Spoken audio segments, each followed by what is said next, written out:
శుక్లాంబరధరం విష్ణుం శశివర్ణం చతుర్భుజం ప్రసన్నవదనం ధ్యాయేత్ సర్వవిఘ్నోపశాంతయే అగజాన పద్మార్కం గజాన మహార్నిజం అనేకదంతం భక్తానాం ఏకదంతముపాస్మహే. ఓం గం గణపతే నమః. ఓం శ్రీ గురుభ్యో నమః. ఓం శ్రీ మాత్రే నమః. మా వీడియో చూస్తున్నటువంటి మీ అందరికీ పేరు పేరున నా హృదయపూర్వక నమస్కారాలు.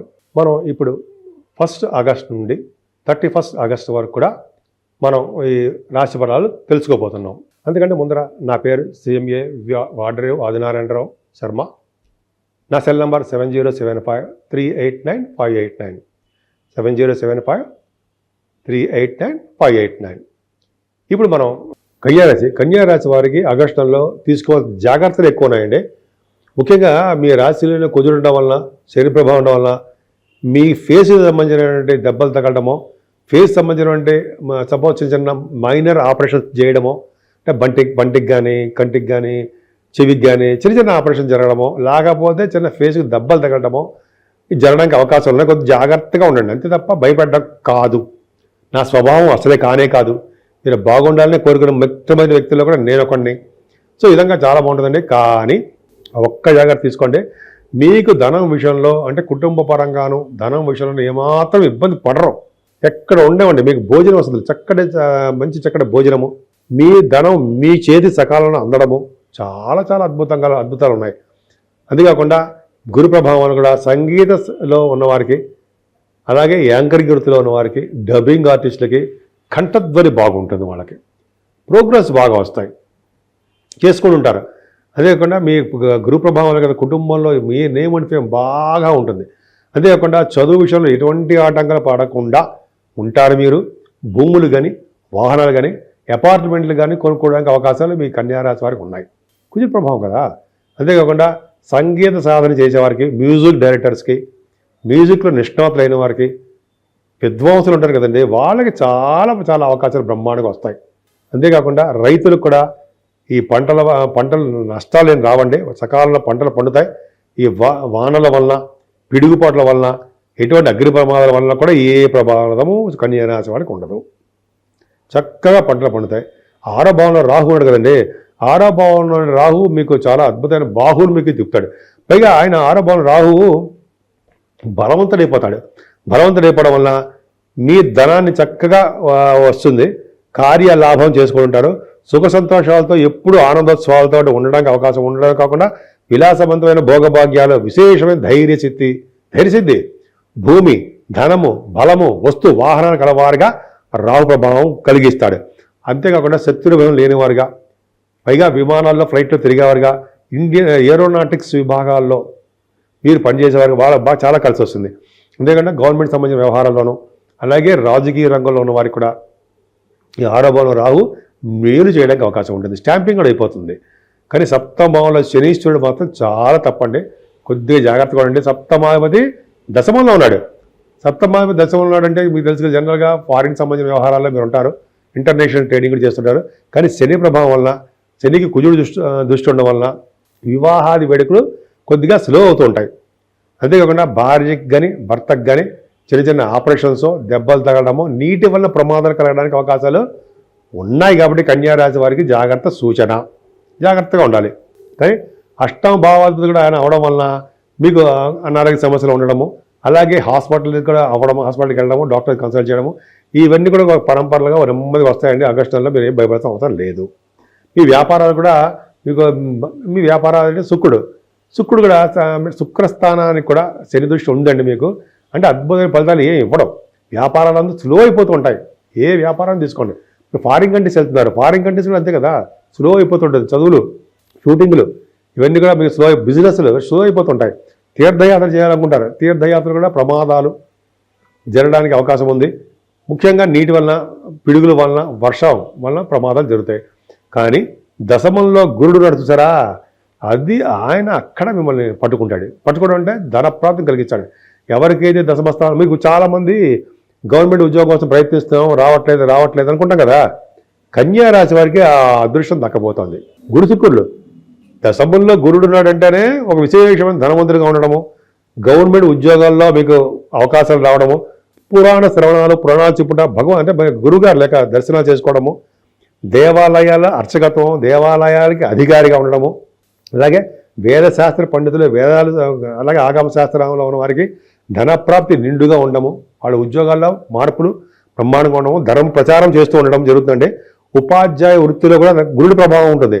ఉపాధ్యాయ వృత్తి అంటే మీరు ప్రొఫెసర్స్ గాను, లెక్చరర్స్ గాను, టీచర్స్ గాను ఉంటారు కదా. అదే గురు ప్రభావం దశమంలో గురుడు ఉన్నాడంటే ఫైనాన్స్ రంగం, ఫైనాన్స్ అండ్ అకౌంట్స్ వాళ్ళకి, అలాగే విద్యా సంస్థలో ఉన్నవారికి వాళ్ళందరికీ బాగా డెవలప్మెంట్స్ ఉంటాయి. యజ్ఞ యాగాలు కూడా గురుడు ప్రభావం ఉంది కాబట్టి యజ్ఞ యాగాలు, జపాలు ఇవి చేయడానికి అవకాశం ఉంది. జ్యోతిష శాస్త్రాన్ని బాగా వృద్ధి చేస్తారని మీరు, ఇంకొక గొప్ప ప్రభావం ఉంది. పైగా శుక్రుడు కూడా మన దశమంలో ఉన్నాడు కదా. శుక్రుడు దశమంలో అంటే కళారంగంలో బాగా డెవలప్ అవుతారు. మీ సినిమా రంగంలో ఉన్న వారికి లేదా టెలివిజన్ రంగంలో ఉన్న వారికి కూడా మీకు అవకాశాలు వస్తాయి సినిమాలు నటించడానికి. భరతనాట్యము, అలాగే నాట్య శాస్త్రాల్లో ఉండడము, సంగీతము, చిత్రలేఖనము, వాహనాల వలన మీకు బాగా రావడము, కవిత్వం చెబుతూ ఉంటారు. అదొకటి. జ్యోతిష శాస్త్ర పండితులు మీరే, కన్యారాశి వాళ్ళు బాగా రావడము. అంతే ఇందాక చెప్పినట్టు ఉపాధ్యాయ వృత్తి, శుక్రుడు కూడా ఉపాధ్యాయ వృత్తిలో కూడా బ్రహ్మాండంగా రాణిస్తాడండి. అలాగే నాటకాలు, సినిమాల్లో వేషాలు దొరకడము బాగుంటుంది. కొంతమంది ఇలాగ చెప్పుండకపోతే గురు శుక్రుడు కాంబినేషన్ దశమస్థానంలో పర్ఫెక్ట్గా బాగుంది. సాఫ్ట్వేర్ రంగ ఉద్యోగస్తులకి, రియల్ ఎస్టేట్ రంగంలో ఉన్న వారికి కూడా ధనప్రాప్తి కలుగుతుంది. లాభస్థానం రవిబుధులు, అది గ్రేట్ కదండి. లాభస్థానం రవిబుధులు అంటే రవి 16 వరకు ఉంటాడు, రవి బుధుడు కూడా అక్కడ ఉంటాడు కాబట్టి లాభస్థానంలో మీ లాభాధిపతి, లగ్నాధిపతి, రాష్ట్రాధిపతి బుధుడు 11వ భవనం వల్ల విశేషం ధనప్రాప్తి. ముఖ్యంగా సాఫ్ట్వేర్ రంగ ఉద్యోగం, సాఫ్ట్వేర్ కాదని రియల్ ఎస్టేట్ రంగంలో ఉన్న వారికి, మీరు ఏ బిజినెస్ చేస్తున్నా, ఫుడ్ కానీ బంగారం కానీ ఏ బిజినెస్ చేస్తున్నా ఆ బిజినెస్లో కూడా మీరు బాగా రాణిస్తారు. లాభస్థానంలో రఘుబుధులు ఉన్నారంటే మాటలు కాదండి. అంటే ఫైనాన్స్ అండ్ అకౌంట్స్ రంగంలో ఉన్న వారికి, డాక్టర్స్ మర్చిపోతుంటారు, డాక్టర్స్కి, అడ్వకేట్స్కి ఈ 11వ భవనంలో రఘుబుధులు వల్ల అంటే దశమంలో గురుడు వల్ల కూడా ధనప్రాప్తి బాగా ఉంది. 12వ భవనంలో రవితో కలిసినటువంటి కేతువు, అమ్మ బాబాయ్ అనుకోకండి, 12th హౌస్లో ఉండడం వలన విమల యోగాన్ని ఇస్తాడు. కేతువుతో ఉండడం వలన చెడు దోషాలు పోగొట్టి మంచి యోగాలు ఇస్తాడు. అంటే దైవ దర్శనాలు కలిగించడము, సన్మానాలు జరగడము, అంతేకాకుండా మీరు విదేశాలకు వెళ్ళడం, అక్కడ దైవ దర్శనాలు చేసుకోవడము, మీ డాక్టర్స్ వృత్తిలో ఉన్న వారికి మీ విదేశాల నుంచి ఆహ్వానాలు రావడము, మీ అవకాశాలు, మీ అవసరాలు డాక్టర్స్కి చెప్తానండి. నేను మీరు డాక్టర్స్గా ఉన్నారు కదా, మీరు విదేశాల కోసం ట్రై చేస్తున్నారు, మిమ్మల్ని ఆహ్వాన పత్రికలు పంపిస్తారు, మీరు విదేశాలు వెళ్ళడం ఖాయము. కన్యారాశి వాళ్ళు ఇలా జరుగుతుందండి. మీరు ఖర్చులు అధికంగా పెడుతుంటారు. మీరు జాగ్రత్తగా ఉండాల్సిందంటే చెడు ప్రభావం కాబట్టి మీ ఫేస్కు జాగ్రత్త చూసుకోండి. ముఖ్యంగా మీ రాశి వారికి అమ్మవారి పూజ చేసుకోండి. ఇదంతా కూడా మనం ఈ మాసం అంతా కూడా శ్రావణ మాసం ఉంటాం కదా, శ్రావణ మాసంలో లక్ష్మీ అమ్మవారిని పూజించడం వల్ల చాలా ధనప్రాప్తి కలుగుతుంది. అంతేకాకుండా మీరు ఎలాగో శ్రావణ శుక్రవారాలు చేస్తున్నారు, 8వ తారీఖుని చాలా అద్భుతమైన పూజలు కూడా చేసుకుంటున్నారు. మీరు ఆడవాళ్ళకండి, ఆడవాళ్ళతో చేసుకుంటుంటారు. 9వ తారీఖునేమో జంజాల పౌర్ణమి, అద్భుతం కదండి. ఆ జంజాల పౌర్ణమి అంటే అసలు తిరుగులేదు కదా, అంటాం కదా మనం, జంజాల పౌర్ణమి అంటాము. అదే రోజు జంజాల మార్చుకోవడము, గాయత్రి మంత్రం చేయడము చేస్తుంటాం.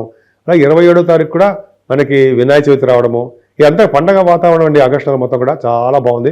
ముఖ్యంగా దైవ దర్శనం వలన, అమ్మవారి పూజల వలన సుఖశాంతులు లభిస్తాయి. మనం పరిహారాల గురించి చెప్పుకుందాం. చిన్నపాటి పరిహారాలు చెప్పుకుందాం.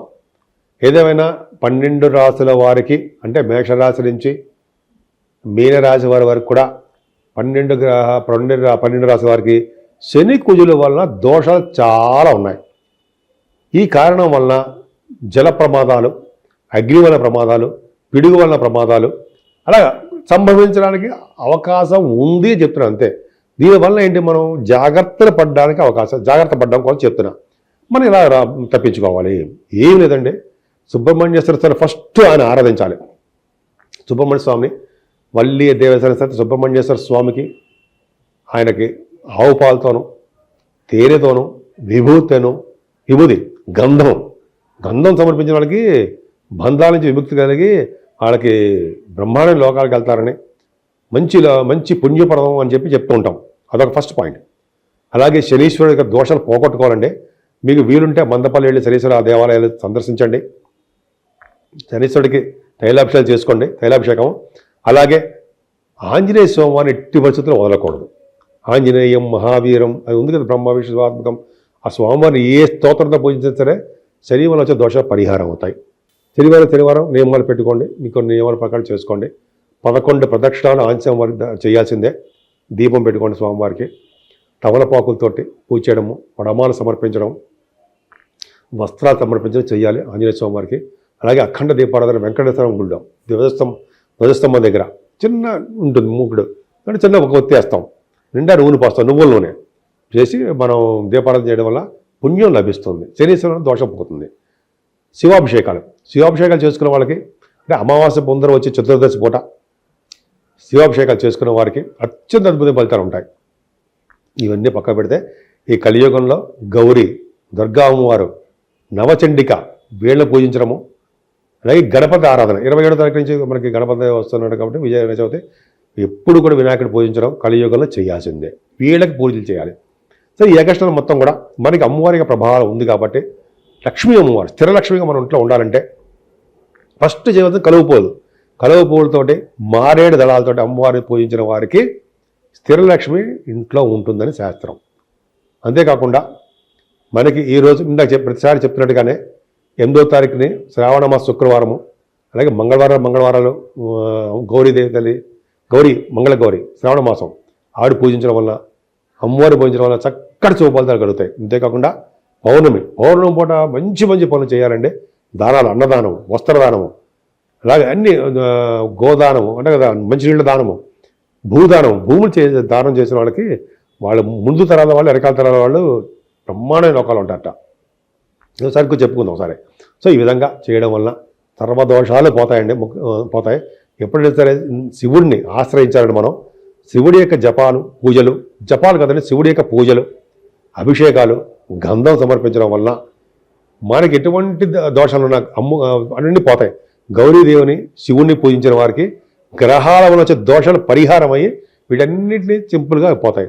అంతేకాకుండా బలమైన మీకు దశ జరుగుతున్నప్పుడు మెయిన్ జాతకంలో, అంతేకాకుండా ఒక శుభగ్రహాల యొక్క దృష్టి కుశలమే ఉన్నప్పుడు ఈ యొక్క వాళ్ళు చేసే చెడు ఫలితాలు చాలా మంది తగ్గుముఖం పట్టి మంచి జరుగుతుంది. కాబట్టి ఈ 12 రాశుల వారికి ఈ శ్రావణ మాసం, ఈ ఆగస్టు మొత్తం కూడా పండగలు కదా, సుఖ సంతోషాలతో ఉండాలని మీరందరూ కూడా, అలాగే ఆరోగ్యాలతో వెలసిల్లాలని, మీరు అనుకున్న పనులన్నీ చక్కగా నెరవేర్చుకుంటూ ఎప్పుడు ఆనందోత్సవాలతో కోరికలు, మంచి కోరికలు నెరవేరాలని, సంపూర్ణ ఆరోగ్యవంతులుగా ఉండాలని, దీర్ఘాయుష్మంతులుగా ఉండాలని మనస్ఫూర్తిగా కోరుకుంటున్నాను.